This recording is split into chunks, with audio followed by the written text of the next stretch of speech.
Finalement, je résume ce qui concerne la topologie sur un espace vectoriel normé. Donc, je commence par la notion d'ouvert. Donc, je vais parler dans ce résumé des ouverts, des voisinages et de l'intérieur. Ok? Donc, qu'est-ce que ça veut dire A inclus dans E?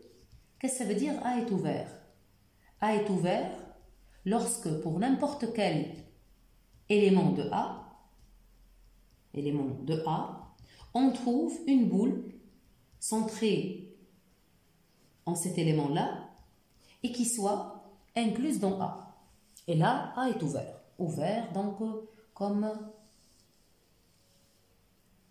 cette forme-là. Et là, on n'arrive pas, il n'y a pas un point, donc, sur le bord. C'est-à-dire, pour chaque point, il y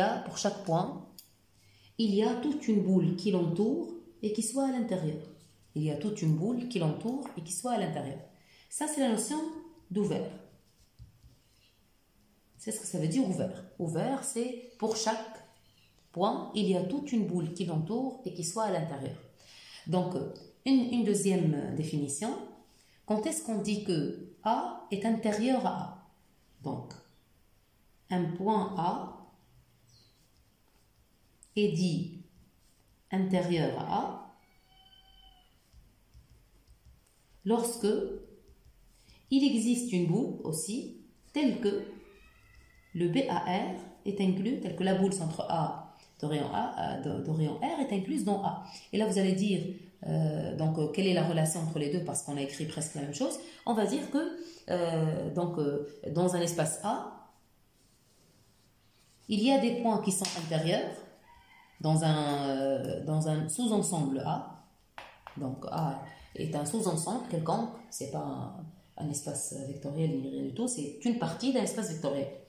Déjà normé. Donc déjà, l'espace vectoriel est normé. Vous voyez, je n'ai pas dit norme ici, mais lorsque j'écris boule, ça veut dire que je me réfère à une norme. Donc dès le début, on a considéré un espace vectoriel normé pour parler de ces notions.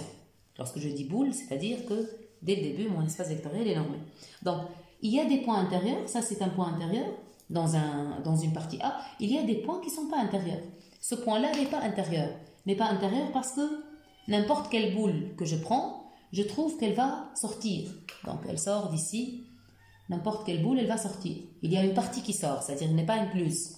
Il y a une partie qui n'est pas incluse dans A pour n'importe quelle boule que je prends. Donc là, il y a des points qui sont intérieurs à A. Il y a des points qui sont pas intérieurs à A. Pourtant, ils appartiennent. Donc pourtant, ils appartiennent, mais ils ne sont pas intérieurs. Donc, on dit qu'un point est intérieur lorsqu'il est vraiment à l'intérieur avec toute une boule qui l'entoure.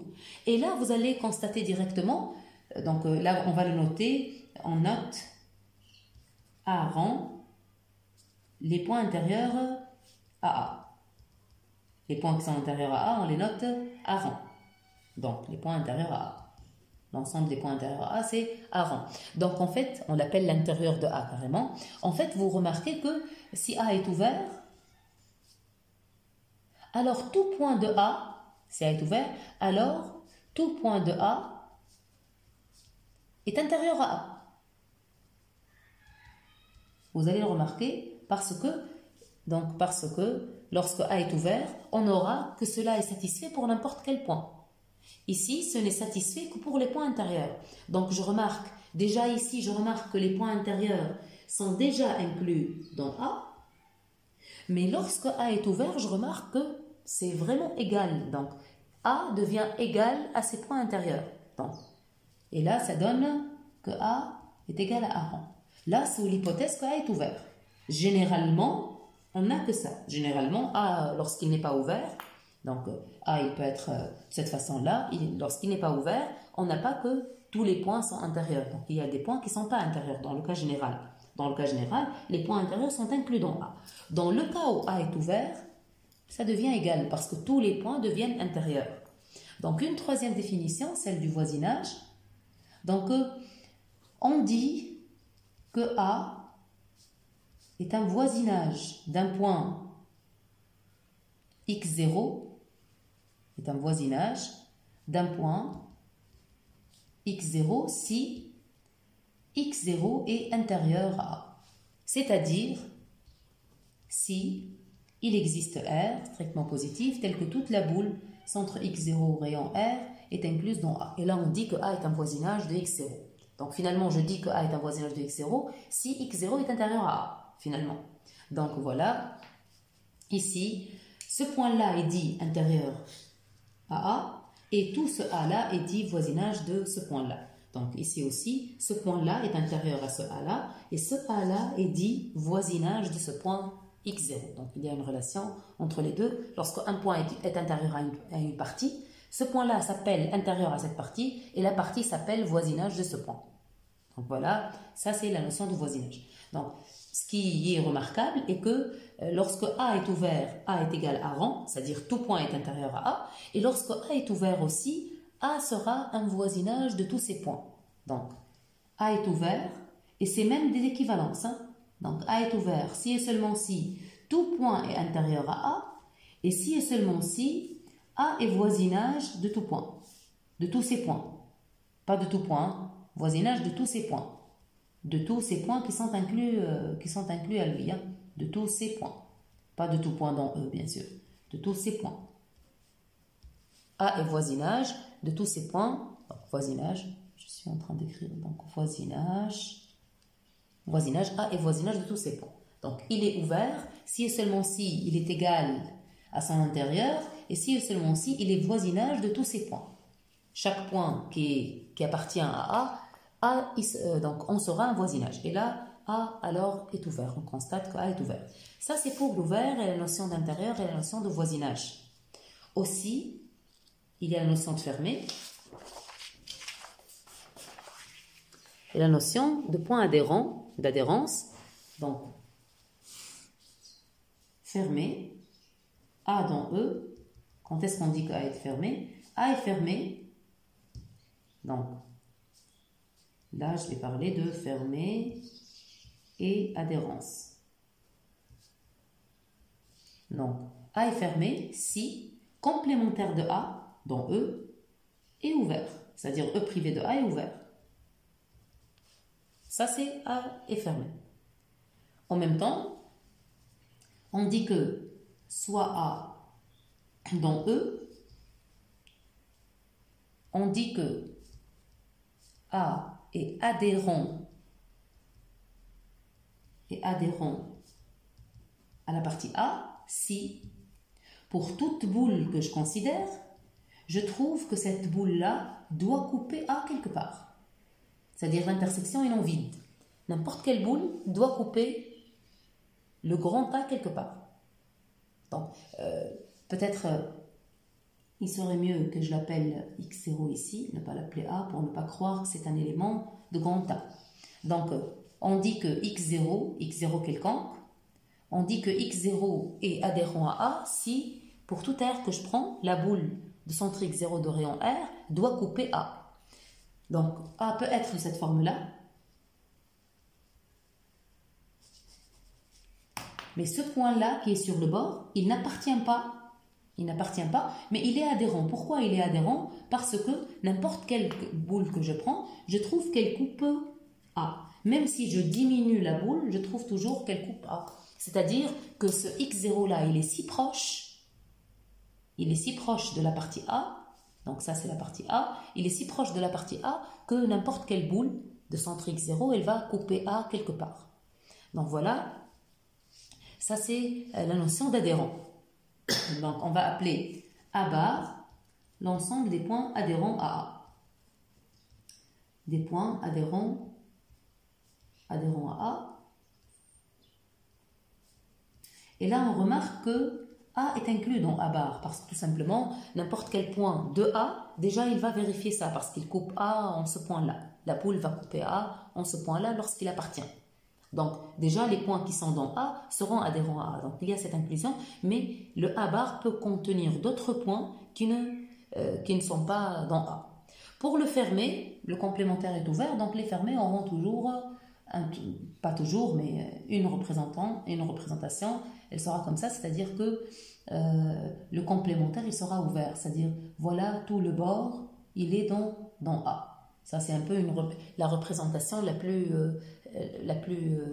disons, visible qu'on peut visualiser d'un fermé. C'est ça, c'est en voyant que le complémentaire est ouvert, c'est-à-dire que le bord n'y appartient pas. On voit toujours que pour un ouvert, on veut que, pour le visualiser, on imagine qu'il doit être avec un bord qui n'appartient pas. Avec le fermé, c'est le bord qui appartient, c'est-à-dire par complémentarité. Bien sûr, le contraire de fermé, c'est non fermé, c'est pas ouvert. Le contraire d'ouvert, c'est non ouvert, c'est pas fermé. Non, parce qu'une partie peut ne pas être ni ouverte ni fermée, comme par exemple si je dessine ici, ou bien par exemple pour les intervalles fermés sont des fermés, les intervalles ouverts sont des ouverts, et il y a les intervalles qui ne sont ni fermés ni ouverts. Donc, on peut avoir des parties qui sont ni ouvertes ni fermées. L'essentiel ici, pour bien pouvoir manipuler donc les fermés et même les adhérents, on a besoin d'une caractérisation, une autre caractérisation à part celle du complémentaire. Il y a la caractérisation séquentielle. Donc, A est fermé si et seulement si, pour toute suite convergente de A, pour tout IN dont A qui converge vers L, on a L appartient à A. C'est-à-dire pour toute suite convergente. On n'a pas dit toute suite est convergente, non. Pour toute suite convergente vers L, on a forcément ce L-là dans A. On dit qu'un fermé ne laisse pas sortir ses limites, les limites de ses suites. Un fermé conserve les limites de ses suites à l'intérieur de lui. C'est pas à l'intérieur, c'est-à-dire le A rond, mais il conserve les limites dans A. Donc, un fermé conserve les limites des suites dans A. Il ne laisse pas sortir les limites de ses suites. Donc, après, une caractérisation séquentielle des points de A rang. X0 appartient à A bar, plutôt, c'est pas A rang, c'est A bar. Si et seulement si, il existe une suite dans A. Là, il va exister forcément une suite dans A, telle que limite de cette suite, bien sûr par la norme considérée, limite par la norme qu'on est en train de considérer, avec laquelle on est en train de définir ces notions-là, il existe une suite qui converge vers ce point x0 et qui est dans A. Et là, le x0 va être dans A bar. Une petite remarque, lorsqu'on a parlé ici de ces notions ouvert, etc., on n'a pas parlé, comme j'ai dit, de normes, mais on a parlé de boules, et c'est ça qui nécessite une norme. Ici aussi, lorsque je dis le complémentaire est ouvert, c'est que j'ai besoin d'une norme pour définir l'ouvert. Donc ici, vous voyez, je parle de boule, je parle de complémentaire, etc. C'est-à-dire tout ça, ça se réfère à une norme bien donnée. C'est-à-dire qu'on peut avoir des ouverts, des fermés, des adhérents, des intérieurs pour une norme et qui ne seront pas les mêmes pour une autre. Un ensemble, par exemple, peut être ouvert pour une norme et ne pas être ouvert pour une autre. Donc voilà, lorsqu'on change de norme, toutes ces notions vont changer. Donc voilà, x0 est dans A bar, s'il existe une suite, si et seulement si d'ailleurs, il existe une suite dans A, telle que sa limite, c'est ce point-là, et là, on va voir que ce point-là, il est dans A bar. Et là, on voit, en écrivant ces deux caractérisations séquentielles de ces deux notions, on voit que A est fermé, si et seulement si A est égal à A bar. Donc, ça c'est équivalent à A est fermé. Lorsqu'on est égal à son adhérence, on est fermé. En fait, pourquoi? Parce que si A est fermé et je prends un point de A bar, je trouve que c'est une limite d'une suite dans A, mais A est fermé, ça conserve la limite, donc ça sera un point de A. Et si A bar est égal à A, et A bar est déjà fermé par cette caractérisation, parce que A bar, vous voyez, il conserve les limites, puisque si je prends une suite dans A bar et qui converge, elle va être forcément un point de A bar, parce qu'une suite qui converge, la limite sera dans A bar. Donc A bar est fermé. Donc lorsque A est égal à A bar, A va être forcément fermé. Donc vous pourrez faire cette preuve, même donc on la voit avec les caractérisations séquentielles, on la voit immédiatement. Donc A est fermé si seulement si il est égal à son adhérence. Bien sûr, ce A bar là est appelé adhérence. L'ensemble des points adhérents, ça s'appelle adhérence. On l'appelle adhérence de A. Adhérence de A. Donc finalement, la notion de frontière qui vient à la fin, frontière, sachant l'intérieur et l'adhérence, frontière de A, ou bien FRA, comme ça, frontière, n'est autre que l'adhérence de A privée de l'intérieur de A. Finalement, ça c'est la frontière, la notion de frontière. Comme vous pouvez voir que la sphère n'est autre que la frontière de la boule fermée et de la boule ouverte aussi. Donc, c'est la frontière de la boule. Parce que la boule fermée, son adhérence, c'est la boule ouverte. Son intérieur, plutôt, la boule ouverte, son adhérence, c'est la boule fermée. Son intérieur, c'est la boule ouverte elle-même. Et puis, vous allez voir que boule fermée privée de la boule ouverte, ça va être la sphère et ça sera la frontière. Donc, ça sera aussi, elle-même, c'est la frontière de la boule fermée. C'est pour ça, déjà, la boule fermée, on la note parfois avec barre, parce que c'est l'adhérence de la boule ouverte. Donc, parfois, tu la notes avec la notation comme ça, avec B bar. Donc, et c'est pour ça aussi, dans la topologie, on évite de noter le complémentaire avec la notation bar, parce que bar est réservé pour l'adhérence dans la topologie. Donc, voilà. Donc ça c'est la frontière. Finalement la notion de densité que vous pouvez voir, donc A est dense dans E si la définition, si A bar est égal à E. Donc elle vient avec l'adhérence. Donc c'est une notion qui vient avec l'adhérence. Donc on dit qu'un espace est dense, qu'un sous-espace est dense, un sous-ensemble est dense dans l'espace vectoriel normé lorsque son adhérence est égale à cet espace vectoriel E. En fait, une caractérisation séquentielle sera alors, elle découlera, parce qu'elle découlera de ça, elle découlera de cette caractérisation séquentielle. A est dense dans E veut dire, c'est équivalent à dire, lorsque je dis dense dans E, ça veut dire que chaque point de E sera dans A bar. Donc, ça veut dire qu'il va exister pour n'importe quel point x0 dans E, il va exister, pour n'importe quel point, il va exister une suite dans A telle que limite de cette suite n'est autre que ce point. Donc, ça c'est la caractérisation séquentielle de la densité. N'importe quel point de E sera limite d'une suite de A, et là vous allez dire que A est dense dans E. Donc ça c'est en gros les notions topologiques qu'on doit connaître. Et bien sûr, finalement, avec des normes équivalentes, les ouverts resteront des ouverts, les fermés resteront des fermés, le A rond reste le même avec des normes équivalentes, le A bar reste le même avec des normes équivalentes, et la frontière de A reste la même avec des normes équivalentes, et la densité, c'est-à-dire A est dense dans E pour norme n, reste dense dans E pour une autre norme n' si elles sont équivalentes. Donc voilà, finalement avec des normes équivalentes, donc avec des normes équivalentes, on aura cela. On n'aura que,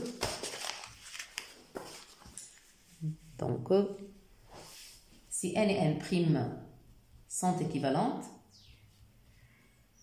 sur E, alors A est ouvert pour n, si et seulement si A est ouvert pour n'. A est fermé pour n, si et seulement si A est fermé pour n'. Aussi, si A n'est pas ouvert pour n, alors il ne le sera pas pour n', c'est une équivalence ici. Aussi, A rang, c'est-à-dire A rang de A pour la norme n sera le même et le même. C'est-à-dire les points intérieurs sont les mêmes. Un point, si il est intérieur, donc je ne vais pas écrire comme ensemble, c'est mieux de le voir avec des points. Donc, et le même pour n', c'est-à-dire, je l'écris avec des points, c'est plus clair. Petit a est intérieur à A pour la norme n, si et seulement si ce même petit a là est intérieur à A pour n. Pour n' plutôt. S'il est intérieur à A pour n, il est intérieur à A pour n', si et seulement si. Donc, le A rond seront le même. Aussi le A bar. Donc, A bar A est adhérent pour n, donc sera aussi adhérent. Donc là, je dois respecter les places. Donc, il sera adhérent pour n'. Donc, un point adhérent à A pour n sera adhérent à A pour n', équivalence, et A est intérieur à A pour n sera intérieur à A pour n'. Donc le A bar et le A rang sont les mêmes pour n et n'. Aussi la frontière. Donc la frontière sera une conclusion de ça, puisque le A bar et le A rang seront invariants. Donc le A bar aussi. A bar et A rang, les deux sont invariants sous des normes équivalentes. La densité aussi. Donc A est dense dans E pour n, dense dans E pour la norme n, si et seulement si A est dense dans E pour n'. Et là, vous pourrez le comprendre, par exemple, par les caractérisations séquentielles, puisque, par exemple, pour les fermés, si A conserve ses limites avec la norme n, mais ces limites avec la norme n sont les mêmes qu'avec la norme n', donc il sera fermé.